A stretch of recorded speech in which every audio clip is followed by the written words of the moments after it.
Bem, pessoal, aproximadamente 15 mil brasileiros morreram de Covid no ano de 2023. Eu vou explicar qual cenário que a gente está vivendo hoje, né? Os números que a gente tinha antigamente, como isso reduziu, né? E por que é relevante a gente continuar falando de Covid, mesmo com essa queda tão grande no número de mortes, né? Vamos lá, desde que começou a pandemia, a gente viu um crescimento assustador de mortes por Covid. Todo mundo conheceu alguém, parente, perdeu parente por Covid. Pra vocês terem ideia, a gente viveu o pico de mortes aqui no Brasil em 2021, onde 425 mil brasileiros perderam a vida.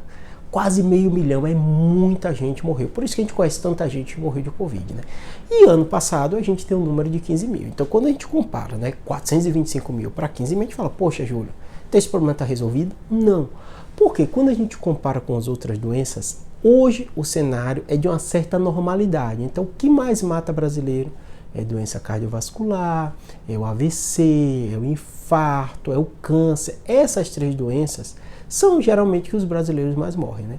Mas mesmo assim, quando a gente pega esse número de 15 mil mortos e soma e analisa com o número de internações por Covid, número de pessoas que têm Covid ainda, né, e acabam faltando trabalho, passando mal, a Covid continua sendo um dos principais problemas de saúde pública brasileiro. Ou seja, Júlio, por que reduziu tanta morte? Vacinação. A vacinação encabeça a maior revolução que a gente teve no tratamento de Covid. Segundo aspecto, os medicamentos e a forma de tratamento. A gente mesmo, médico, né, criou guidelines, o Ministério da Saúde, organizaram. Então, o tratamento hoje da Covid é muito melhor do que era antigamente. Então, isso também fez reduzir a mortalidade, né? Outro aspecto, os hospitais não estão tão superlotados, então as pessoas conseguem ter uma assistência médica muito melhor do que a gente sabe que muita gente perdeu a vida por problemas com assistência médica, por acesso, uma série de fatores. Isso não é segredo, estão nos números, né? E a gente sabe muito disso que isso aconteceu. Então esse também é outro fator, né?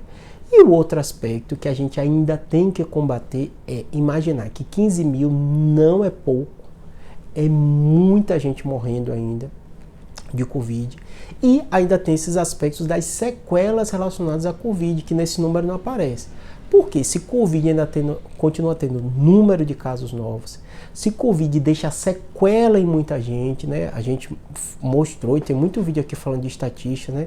Que artigos colocam 30%, 40% das pessoas com Covid têm sequelas de longo prazo. Então, realmente é um problema de saúde que interna muita gente, e muitas das pessoas internadas vão ter sequela por muito tempo. Então é importante, problema de memória, dificuldade, fadiga, dificuldade de concentração, transtorno depressivo, uma série de fatores. Então é importante a gente evitar com que as pessoas peguem Covid, como, Júlio, vacinação. Vacinação vai ser o fator que a gente vai ouvir falar. Da mesma forma que a gente aprendeu a conviver com gripe, a gente vai aprender a conviver com Covid, a gente vai se vacinar, vai estar dose de reforço, vai convencer as pessoas. Esse momento é um momento de quê? De convencimento. Vai se vacinar, toma uma dose de reforço, né? O Ministério já mudou o programa de vacinação, então hoje está incluído no Programa Nacional de Imunização para grupos prioritários, acima de 60 anos de idade, crianças também, né? E também quem tem algumas doenças ou situações de risco, essas pessoas vão precisar tomar a dose da vacina. E eu acho que a maioria da população, o Ministério ainda nessa fase inicial, que ainda tem muita gente pegando, morrendo, deve ampliar, né? Não está no programa, mas deve dar para grande parte da população. Que nem gripe, né? Vira e mexe, quando tem um surto de gripe, fala, abriu para todo mundo, né? Acho que o Covid vai ser semelhante, né? E se você puder pagar também, mesmo que o Ministério não abra, eu recomendo, tá bom? Espero ter ajudado, abraço.